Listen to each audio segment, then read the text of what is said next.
Muy buenas noches. Este momento tan especial en el que estamos viviendo, porque hoy estamos de fiesta y queremos darles la bienvenida a Entrevista Académica. Hoy tenemos el privilegio de contar con la presencia del doctor Marino Martínez Rodríguez y con la intervención especial del maestro Ricardo Hernández, quienes abordarán un tema de suma importancia para este tiempo y sobre todo el día de hoy que estamos celebrando a nuestros abuelitos, el Día del Adulto Mayor. El tema es un tema súper interesante. Estoy segura que si tú nos estás escuchando, te vas a adentrar justamente y estamos aquí en esta mesa para poder escuchar la opinión de los especialistas. El tema es nuestros queridos abuelos, sus padecimientos y su representación legal.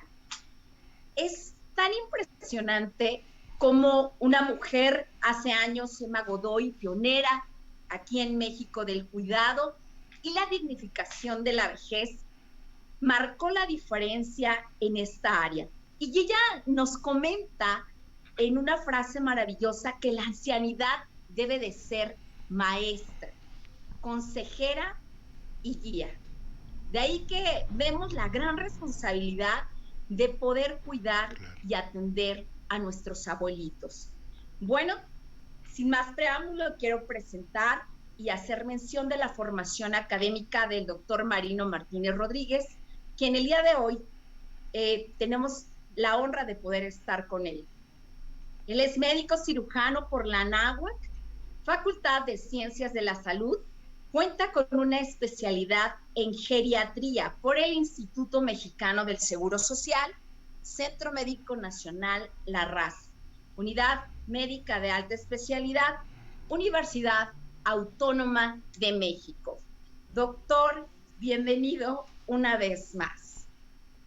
Y para entrar en materia, cuando hablamos de geriatría, doctor, para aquellos que no estamos inmersos en el mundo de la medicina, quisiera que nos platicaras en qué consiste la geriatría. ¿Qué estudia la geriatría? Claro que sí, maestra Wendy, buena maestro Hernández, y gracias por la invitación, primeramente. Y bueno, es buena la pregunta para abrir esta charla que estamos teniendo el día de hoy, porque la, el estudio de la geriatría se basa inicialmente en conocer cómo va envejeciendo el organismo, el cuerpo humano, cómo va envejeciendo conforme pasan los años. Entender en un principio esos cambios fisiológicos, esos cambios de adaptación y esos cambios de saneamiento y mantenimiento fisiológico durante todos estos años, nos lleva después a llevar un conocimiento integrador de parte de las enfermedades que acompañan al adulto mayor. Este estudio de la geriatría se enfoca en las personas mayores de 65 años, pero para esto se deben de conocer primero lo que comentaba, el cuerpo sano, cómo envejece de forma natural, y aparte, cómo van envejeciendo las enfermedades junto con este ser humano envejecido. Okay. Todo esto con el objetivo principal que, como ya usted, maestra Wendy, lo mencionaba al inicio de la charla, para llevar a un envejecimiento que se le llama en geriatría exitoso, Okay. y con esto llegar a una vejez digna. Me llama la atención eh, cuando, en qué momento, en qué etapa de nuestra vida tenemos ya que visitar. Ahorita usted nos habla de la atención primaria al adulto mayor, pero ¿en qué momento podríamos hablar que ya es importante tener una revisión del especialista, en este caso del geriatra? Pues eso, esto de llevar en qué momento saber cuándo tenemos que ver a un geriatra, en estos momentos la medicina geriátrica en el mundo y más en México está llevando un papel prácticamente curativo, y un poquito, yo diría, estamos llegando un poquito tarde a atender a estos pacientes adultos mayores, porque ya llegan con nosotros de primera vez con diferentes complicaciones por las enfermedades crónicas. Entonces, en el momento que tenemos más de una enfermedad crónica, rebasamos los 40 o 50 años, deberíamos empezar con una medicina preventiva con nuestro médico de primer contacto, con el médico internista, que es el médico del adulto joven, y posteriormente encaminarnos cercano a los 60 años, eh, empezando a llevar un control de parte del geriatra, porque va a encargarse de revisar todas y cada una de las enfermedades de la persona, del paciente, y en base a eso analizar también medicamentos que están prescritos en ese momento, checar interacciones entre estos medicamentos y finalmente, lo que comentábamos desde un principio, llevar a un envejecimiento sano, exitoso y con ello una vida independiente y una vejez digna. Me parece increíble esto y sobre todo el poder saber y que esto es un llamado, ¿no? Saber que estamos tarde. En muchas ocasiones ya vamos tarde y seguramente lo que usted dice, esto se complica y complica nuestra calidad de vida. De ahí que a mí me encantaría saber, porque seguramente nuestros escuchas están atentos, ¿cuáles principales padecimientos que tiene el adulto mayor y cómo se aborda el estudio del adulto mayor, que ese es el primer punto, ¿no? De qué manera entramos a hacer esta acción preventiva y posteriormente cuáles son los principales padecimientos que al día de hoy se ven en México, doctor.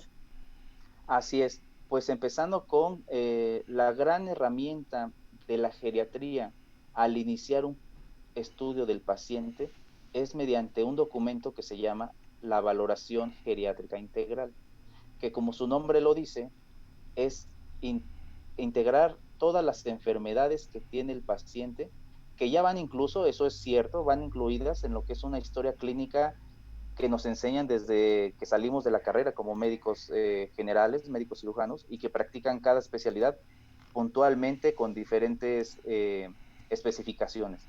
Pero después de llevar esta parte de historia clínica, que es desde una identificación del paciente, saber si lo operaron, saber si tuvo alguna complicación o transfusión sanguínea, alguna alergia a estas transfusiones. Después de esto, empezar la parte de saber todas, en el caso de la geriatría, todas y cada una de las enfermedades que tiene, todos y cada uno de los medicamentos que está tomando el paciente en ese momento, incluyendo, que es cosa de que pocas especialidades lo hacen, interrogar por medicamentos prescritos, automedicados por ellos mismos, medicamentos naturistas, suplementos alimenticios, porque esto va a ser algo muy importante para el geriatra, porque por poner unos ejemplos, hay medicamentos que pueden subir la glucosa en pacientes no diabéticos incluso, medicamentos que pueden bajar los niveles de glucosa y más aún en un organismo que tiene ciertos cambios también de respuesta a los medicamentos como es el adulto mayor. Esto sumado a que hay otros medicamentos que naturalmente van a subir la presión arterial, otros medicamentos que la pueden bajar. Ahora imagínense ese contexto en un paciente declarado diabético, declarado hipertenso, que al final puede descontrolar estas enfermedades. Por último, estas partes de la valoración geriátrica integral empiezan también a ser más relevantes para el geriatra, la parte social del paciente, que es donde tenemos que ver el entorno del paciente, donde se evalúa con quién vive, si vive en casa propia, si tiene o qué tanta capacidad económica tiene el paciente, si tiene una buena red de apoyo familiar, que es para estar en los momentos que necesita ayuda el paciente. A lo mejor ya se le complica la parte de trasladarse, de conseguir sus alimentos, de cocinarlos. Y por otro lado, un segundo apartado que es lo funcional y es de la parte más importante en esta valoración geriátrica integral, donde se van a identificar lo que le llamamos los 4 pilares, las 4 grandes problemas de la geriatría, que en un momento los mencionamos, porque tenemos que evaluar si el paciente es independiente, o qué grado de dependencia de otras personas tiene el paciente, qué grado de ayuda necesita para para realizar sus actividades de la vida diaria, básicas, bañarse, alimentarse, ir al baño, y por otro lado las instrumentadas o avanzadas, que es ir a hacer algún pago a la calle, generar algún retiro en el banco, llevar sus propias cuentas, trasladarse de un lugar a otro. Entonces, en base a eso, vamos nosotros desmenuzando más esa parte del entorno del paciente. Otros dos apartados más que serían, perdón, sí, otros dos apartados que se incluyen en uno solo, a veces es lo psicológico y lo afectivo. Saber si el paciente tiene depresión, si tiene ansiedad, si tiene algún problema de olvidos, algún problema de memoria, y que en base a eso, pues también se tiene que atender.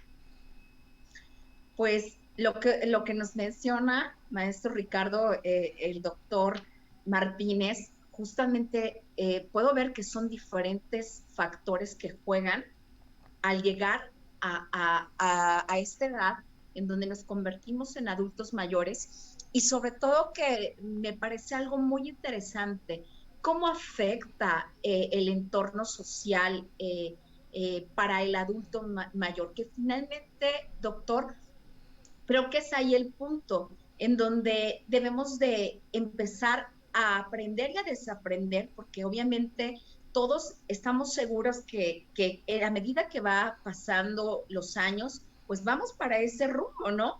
Entonces, que tenemos que estar como atentos y preventivos de cómo atender ese punto. Pero sí me gustaría que brevemente nos pudiera platicar de qué manera, o sea, la manera tan impactante y la forma que el daño colateral que puede tener este tema del entorno social. Y más ahorita, seguramente que está pegando con el tema de COVID, ¿no, doctor? ¿Qué nos podrías hablar en relación a este punto?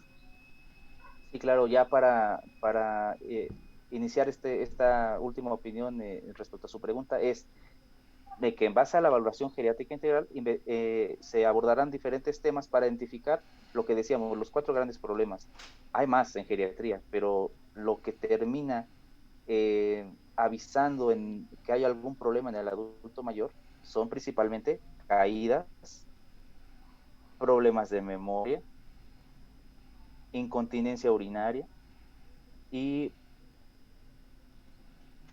falta a veces de buena nutrición y de accesos, pues cada una de estas enfermedades, cada uno de estos síndromes geriátricos identificados en el adulto mayor van a llevar a diferentes contextos sociales principalmente. Por ejemplo, cuando se identifica algún problema de memoria que ya es algo avanzado, va a generar aislamiento del paciente o va a generar que sea uno de los principales motivos de institucionalización en el paciente, que terminen en un asilo o que terminen finalmente olvidados y dejados solamente por una persona remunerada para cuidar al paciente adulto mayor, y que la familia se va alejando de esta situación. Y por otro lado, pues bueno, si se cae un paciente, llegamos a una fractura. Y si este paciente era previamente funcional, o sea, que caminaba por sí mismo, que se valía por sí mismo en una u otra actividad, pues si se fractura, dependiendo del contexto del paciente, puede o no recuperar completamente la marcha, y a partir de ahí es un antes y un después de una caída, por poner Okay. el otro ejemplo. Qué gran responsabilidad tenemos, sobre todo para aquellos que tenemos ese acceso a nuestros padres, a los abuelos, y poder tener este cuidado y sobre todo ser dirigidos por el especialista, ¿no? Quisiera que nos platicara una de las preguntas más frecuentes de nuestros escuchas en este tiempo, es acerca de esta enfermedad del Alzheimer. ¿Cómo se diagnostica, doctor? ¿Y cuál es el impacto finalmente en el paciente y seguramente en su entorno, ¿no? ¿De qué manera se genera esto cuando podemos hablar de que se empieza a presentar esta tremenda, impactante enfermedad? Claro que sí, maestra Wendy. Mire, aquí para comenzar a dar un preámbulo de lo que es la enfermedad de Alzheimer, el problema de memoria se clasifica de entrada estudiando y clasificándola en una antesala que se llama deterioro cognitivo menor. Este deterioro cognitivo menor llega a ser muy frecuente en las personas tanto menores de 70 años y se incrementa en mayores de 70 años.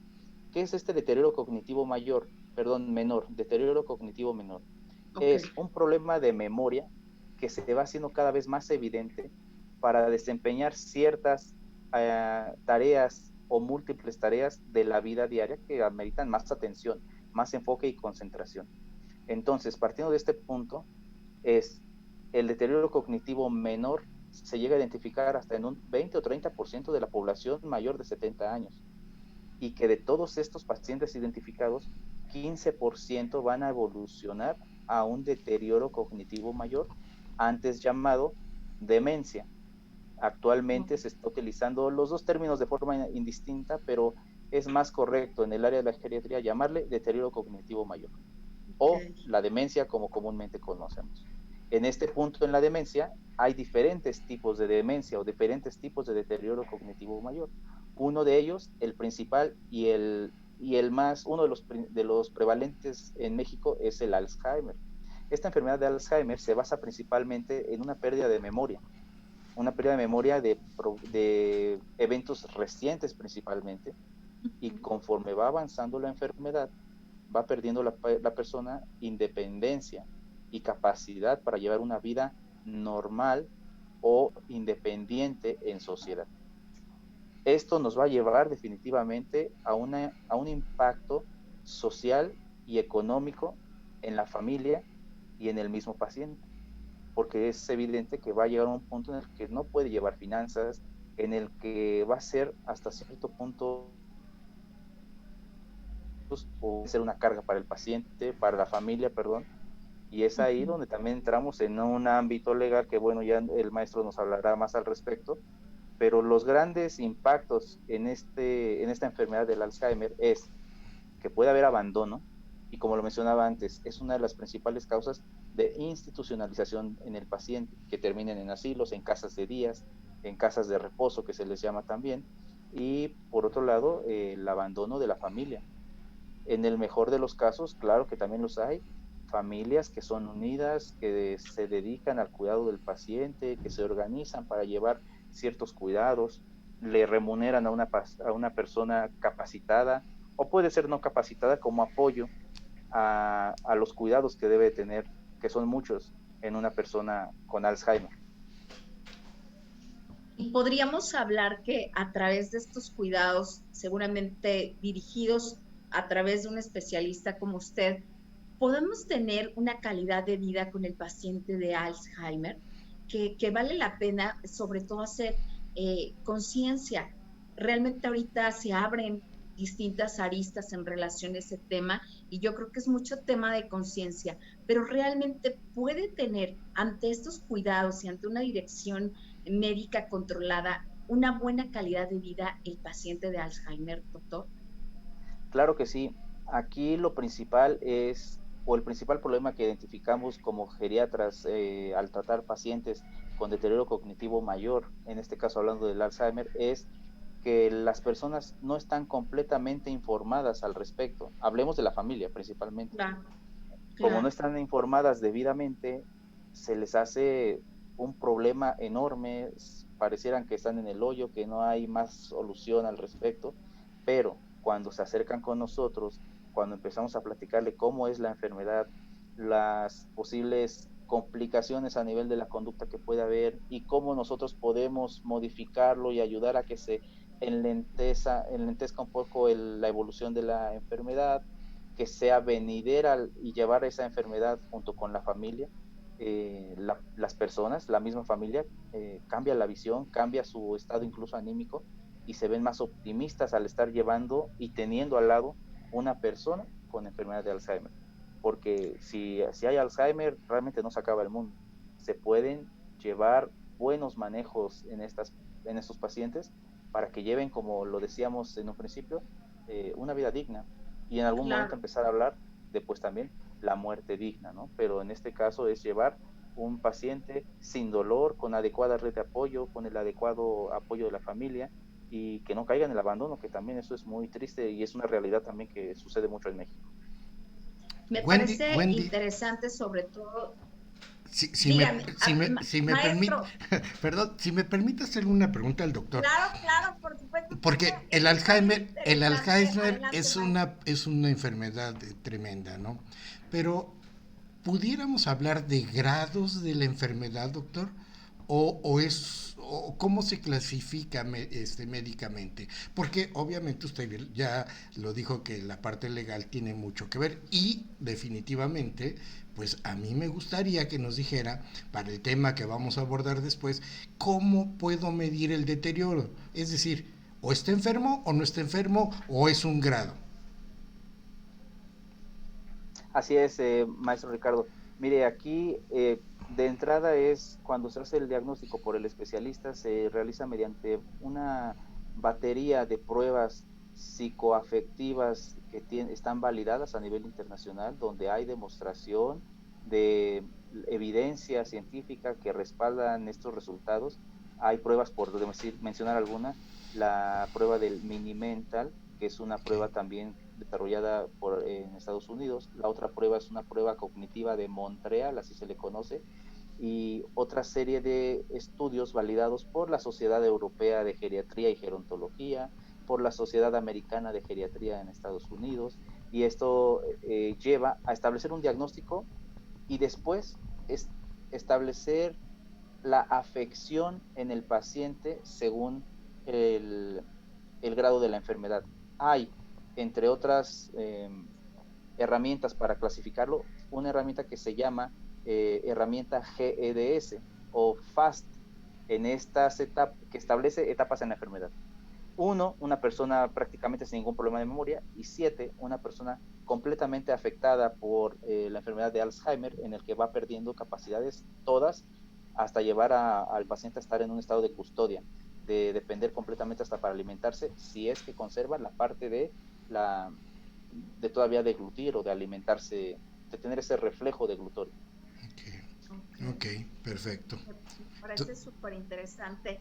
Y para cerrar este primer bloque desde el punto de vista clínico, doctor, ¿qué nos pudiera recomendar en este tiempo, sobre todo para los que vamos camino hacia allá, hacia este tiempo en donde vamos a ver cómo nuestro organismo por el tiempo se va deteriorando, pero sobre todo para aquellos que convivimos con nuestros padres, con los abuelos? ¿Qué sugerencias, tips o consejos nos pudiera aportar que a ustedes les ayuden como geriatras poder tener un mejor manejo del adulto mayor? Claro que sí, maestra Wendy. Aquí, retomando un poco, como parte de un consejo que voy a mencionar, la parte que les comentaba que la geriatría en México está siendo un poco curativa porque llegamos tarde a valorar un paciente, porque llega tarde con nosotros, sería y soñamos con un momento en el que se pueda hacer una geriatría de prevención. ¿Qué es esto? Captar a un adulto joven desde sus 50 años o poquito menos, llevado con buena educación de prevención de sus enfermedades, porque hay que mencionar que el adulto, la persona es responsable de cada una de sus enfermedades. Nosotros decimos cómo llevarla, pero si no lo ejecuta al final está fallando. Entonces, Claro. captar a este paciente de forma temprana para llevarlo por un camino de buena orientación para que finalmente alcancemos lo que les decía, el envejecimiento exitoso, llegar lo más independientes posibles a la vejez y que esto nos permita desenvolvernos de una forma social adecuada. El adulto mayor tiene que tener su rol en la sociedad y juega un rol importante en la sociedad. Cuando llega el problema del Alzheimer, en los casos en los que se identifican, pues contar como otro consejo con el apoyo fundamental de la familia para tener ese brazo derecho de apoyo para poder tener un seguimiento, un diagnóstico y llevar las cosas por buen camino. Lo importante aquí es esto, dignificar la vejez, incluir a los adultos mayores en las actividades de la familia, en las actividades de la sociedad, y dejar atrás este mito, esta creencia de que ya es adulto mayor, ya no sirve en la sociedad, déjalo a un lado, al contrario. Cada vez más, conforme pasa el tiempo, en estas actividades de la familia y de la sociedad. Ok, pues, Principalmente prevención, perdón. ok, pues esto nos lleva, maestro Ricardo, a tomar eh, un eje de responsabilidad a los tres factores importantes, que es el paciente, el especialista y, por supuesto, a la familia, ¿no? Para justamente lograr el éxito y dignificar la vejez y este estado tan importante que yo creo que nunca tenemos que olvidar que estas personas, que un día vamos a llegar allá y que estas personas en su momento de fortaleza dieron todo por nosotros y que ahora nos toca a nosotros darles ese trato digno desde todos los puntos de vista. Y justamente para ello, muchas gracias, doctor. Creo que maestro, nos vemos comprometidos y seguramente con la audiencia también a invitarlo, doctor, nuevamente, porque este tema seguramente da para mucho más y sobre todo que nos gustaría escuchar sus comentarios para en una segunda charla con el doctor Martínez poder atender cada una de sus dudas. Ahora toca el punto de vista legal, la óptica del derecho ante esta situación del trato digno de nuestros adultos mayores. Para esto, el maestro Ricardo Hernández Vega, licenciado en Derecho con una especialidad en Derecho de Amparo, especialidad en Juicio Oral Mercantil y Penal, con una maestría en Derecho Fiscal y que ahora está doctorando, un doctorado en Educación, nos va a hablar justamente acerca de la representación legal de nuestros queridos abuelitos. Maestro, estamos atentos. ¿Qué nos puede hablar acerca del tema? Muchas gracias, Wendy. Doctor, muchas gracias por haberme entrometido en ese diálogo que usted estaba llevando, pero me surgía esa duda y le voy a decir por qué. Pues mire, obviamente los derechos de los adultos mayores está considerado como un grupo vulnerable. Eh, Bueno, la verdad es que el tema legal, acompañado de lo que nos decía el doctor Martínez, pues es muy importante. Hay una ley que es la Ley de los Derechos para Personas de Adultos Mayores y obviamente es un grupo vulnerable y está considerado principalmente ¿por qué? Porque ya no tienen la misma capacidad, como bien lo refería el doctor Martínez. Entonces, obviamente tienen una discapacidad no reconocida legalmente, pero sustancialmente efectiva en la parte física.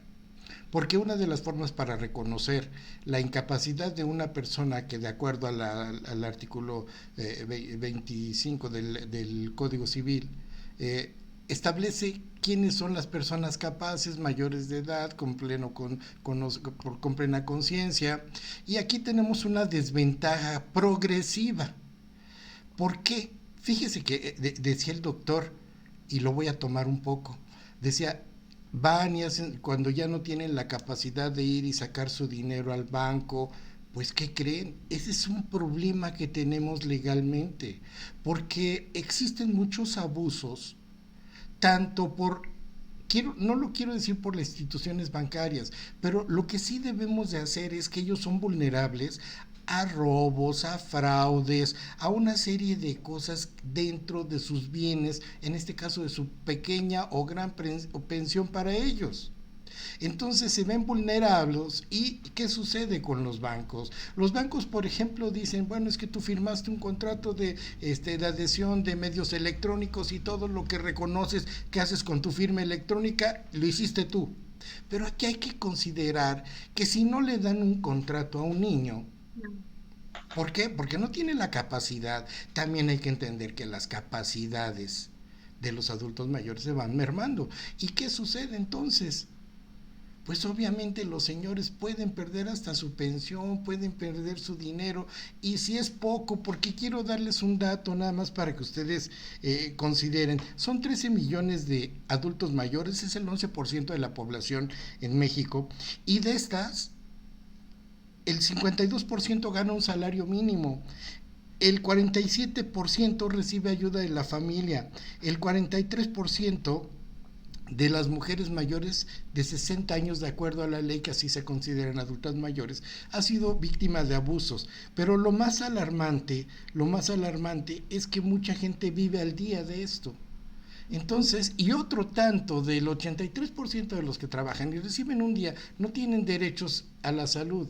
Entonces, esto ya se está volviendo un problema sumamente grave y va a ir agravando porque nuestra pirámide, que como ya le dijo Wendy, doctor, está cordialmente invitado porque este tema no se va a agotar en 40 minutos ni en una plática, pero seguramente programaremos de acuerdo a su capacidad.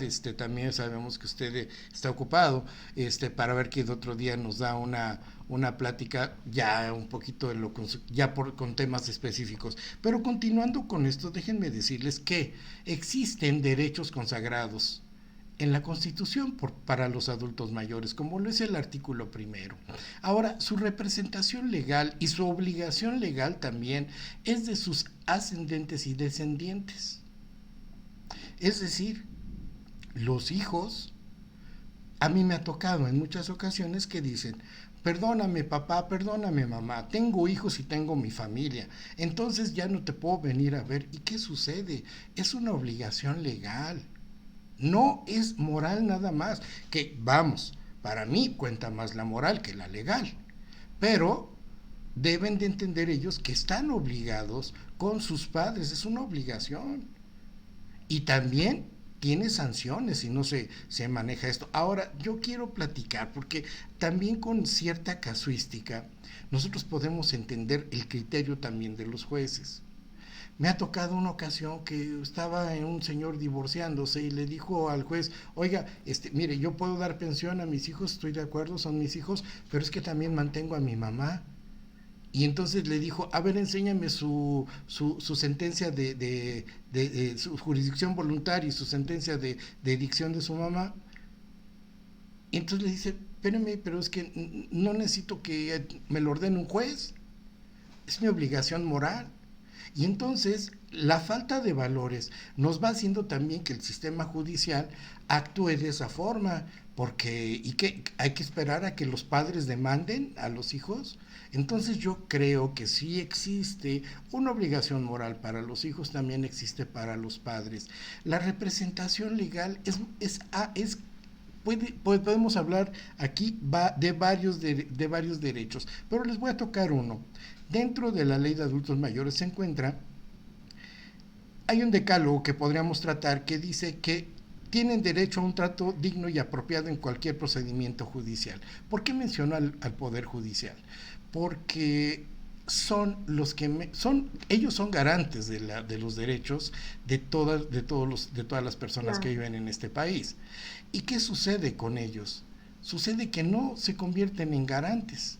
Entonces, ellos no revisan quién está dentro de un juicio, y lo primero que deben de hacer es ver qué edad tiene la persona que está en un juicio, porque si es menor de edad, de inmediato le llaman al Ministerio Público, pero también tienen la obligación, porque hay jurisprudencias, de llamar al Ministerio Público cuando un adulto mayor es sometido a una demanda o es el demandante, o en los juicios penales pues ni se diga. Hay que hacer una valoración si se entiende o no se entiende, y no nada más de la representación del Ministerio Público, de un abogado particular. ¿Por qué? Porque el punto aquí es que el que va a sufrir los daños, la sentencia, la merma en su patrimonio, no es el abogado que representa y puede estar bien representado, sino es el adulto mayor, y entender que ellos no tienen una comprensión, como bien lo acaba de decir el doctor, pues entonces los deja en un estado de prácticamente desvalidos. Defensión totalmente. Maestro, quisiera ahí atender, lo que pasa es que esto también es un tema muy amplio, pero en caso de este abuso del que habla usted y del que habla el doctor ante el adulto mayor, que se ve cada día desgraciadamente más, ¿hay alguna instancia jurídica a la que nosotros podemos acudir y cómo respaldarlos en este punto tan importante, maestro? Sí, claro, definitivamente la representación social es la Fiscalía o el conocido como Ministerio Público. Él es en primera instancia que en el caso de alguna violación a los derechos de los adultos mayores debe de intervenir. Pero también tenemos una institución que es el INAPAN, Instituto Nacional para la Atención de Adultos Mayores, que ellos es una institución con patrimonio propio y adicionalmente fue creada bajo esta ley de la Ley de los Derechos de Personas Adultas Mayores, donde una de sus principales obligaciones es contar con una representación jurídica para que en el caso de que los adultos mayores no se queden en estado de indefensión, también cuentan con servicio de geriatras, también cuentan con servicio de psicólogos, también cuentan con servicio de casas de asistencia para aquellos como seguramente muchos caerán después de que las familias no los pueden sostener o atender, van a ese tipo de casas de asistencia y finalmente con trabajo social. Entonces, esta instancia puede ayudar en dado momento si no se cuenta con un abogado particular, ¿sí? Pueden acudir al Ministerio Público y él deberá de canalizarlos también a esta institución que fue creada por mandato de ley. Ok, pues me parece un punto súper importante y aquí más bien ante estas dos visiones que pareciera que son dos mundos diferentes, la parte clínica con la parte legal, creo que ambos llegamos a un objetivo principal. Sobre todo, como lo decía usted, maestro, y el doctor Martínez, luchar por la prevención antes de que se agraven los problemas, que es justamente lo que hacemos y por lo cual tenemos que luchar. Y bueno, pues esta noche estoy de verdad muy honrada por haber charlado este tiempo con ustedes y sobre todo, doctor Martínez, pues sé que hay mucha gente que se está conectando en este momento y sobre todo ante la alerta que el día de hoy nos hace, si quisiéramos atender al llamado del geriatra y requerir sus servicios, ¿dónde lo podemos contactar, doctor? ¿Nos podría proporcionar? ¿Tienes algún teléfono, algún correo? ¿Dónde se encuentra tu consultorio? Valdría la pena siempre tener el dato de un excelente especialista. Claro que sí, maestra Wendy, con gusto les comparto información. Mi consultorio está en la calzada de Guadalupe 442, enfrente de la Plaza Tepeyac, muy cerca del Centro Médico Nacional La Raza, de donde honorablemente soy egresado. Por otro lado, pueden escribirme ante cualquier duda, algún comentario, ampliar un poco más el tema a un correo electrónico que les voy a dejar, que es el doctormarino.especialista@gmail.com, y ahí mismo podemos darles información, alguna consulta agendada, alguna ampliación de dudas que tengan o puntualizar en temas, con mucho gusto. Muchas gracias, doctor Martínez, y esperamos verlo pronto una vez más en entrevista académica. Maestro Ricardo Hernández, seguramente también en caso de requerir una atención legal, pues que se puedan contactar con nosotros en contacto@entrevistaacademica.pech. Estamos ahí para servirles y no me queda más que hacer un llamado, un compromiso mutuo de honrar, fortalecer la dignidad de nuestros abuelos, de nuestros queridos abuelos que en algún momento, como lo decíamos, forjaron nuestras vidas y ahora lo que nosotros nos queda con gratitud es entregarle una vejez digna de afecto y cariño desde el corazón. Muchas gracias por su presencia. Deseamos que tenga una excelente noche y que pueda atender justamente hoy a sus abuelitos, abrazarlos y nos vemos para la próxima aquí en Entrevista Académica.